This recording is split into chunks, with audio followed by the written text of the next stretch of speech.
जब मैं third class में था तब मैंने एक ट्यूशन जॉइन किया था। और उस ट्यूशन में जो थी एक मैम पढ़ाती थी जो कि बहुत ही अजीब थी। और मैं ऐसे ही नहीं बोल रहा हूँ, वो सच में अजीब थी। बहुत बहुत बहुत ही ज़्यादा अजीब।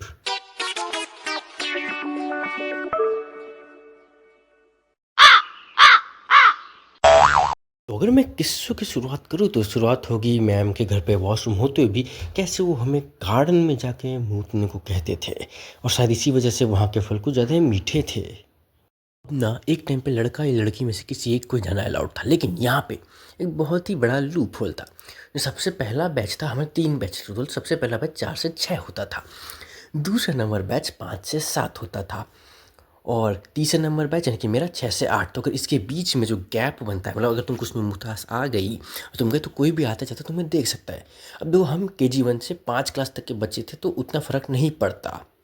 वैसे देखा जाए तो फ़र्क पड़ना तो चाहिए, खैर छोड़ो। तो अब हमारे अलावा वहाँ पे कभी-कभी उनके कुछ गेस्ट भी आ जाते थे।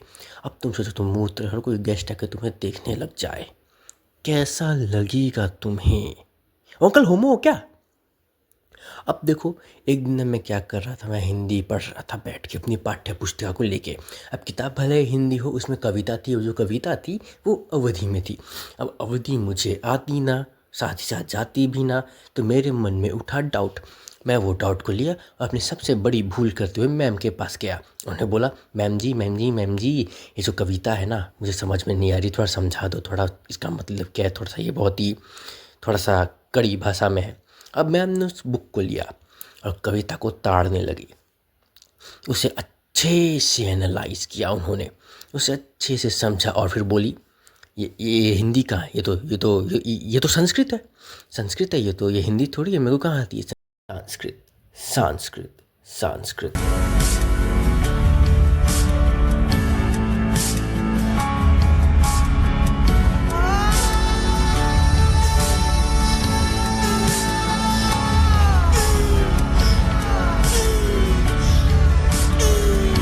अगर तुमने यहाँ तक देखा और तुमको ये वीडियो अच्छी लगी है तो मेरे चैनल को सब्सक्राइब कर दो, मेरे भी थोड़े सब्सक्राइबर बढ़ा दो, क्योंकि मुझे भी बड़ा यूट्यूबर बनना है।